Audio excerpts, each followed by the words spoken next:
करुणेचा मार्ग. करुणेचा मार्ग सोपा नाही. तो अंतःकरणातून चालतो, जिथे द्वेष संपतो मनातून आणि निशब्द प्रेमातून फुलतो. हा मार्ग बुद्धाने दाखवला, जिथे नम्रता झुकवी अहंकाराला, जिथे पराभवही शिकवतो, जिंक स्वतःवर या तत्वाला.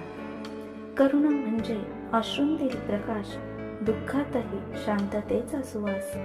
ती शिकवते दुसऱ्याचं दुःख आपलंच आहे, हाच खऱ्या मानवतेचा विश्वास.